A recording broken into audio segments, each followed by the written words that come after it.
বিদ্যুৎ পমের black spot আছে।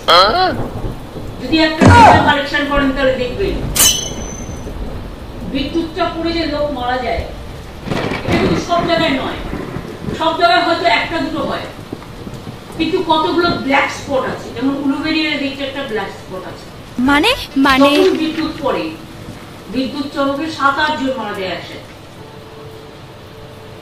এরকম কয়েকটা বিদ্যুৎ স্পট আছে। যেমন আমার অফিসে আমি জানি, আমি এক সময় আমার অফিসটায় বসতাম, মানে আমার কালীঘাটের বাড়িতে, আমি আর মালিক তখন বেঁচে ছিল, দুজনে বসে আছি, হঠাৎ দেখি একটা বিদ্যুতের এসে টেলিফোনের উপর দিয়ে চলে গেল। আমরা বসে আছি, টেলিফোনটা এখানে, টেলিফোনের উপর দিয়ে চলে গেল। বলেন কি না, অর্থাৎ ওখানে একটা আছে স্পট যেটা সঙ্গে সঙ্গে টোটালটাকে ড্যামেজ করে দিয়ে চলে গেল, বাট লাইফটা সেভ হয়ে গেল।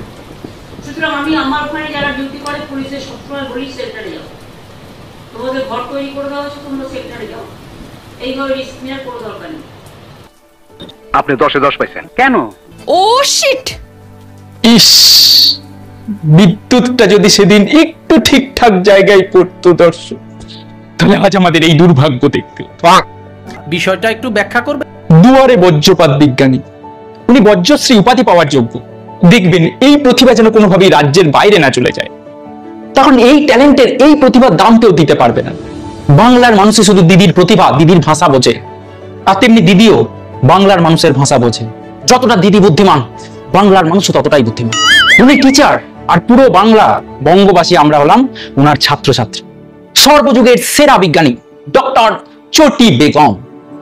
এই নবীন বিজ্ঞানীকে আমরা সবাই জানাই শত কোটি শুভ নন্দন। কেউ এটাকে একটা চাঁদে পাটা পাটা, চাঁদে পাটা এটাকে। আরো দুটো ব্ল্যাক স্পট আবিষ্কার করুন। চাঁদেও ব্ল্যাক স্পট আছে, কালীঘাটেও ব্ল্যাক স্পট আছে। ভাবা যায়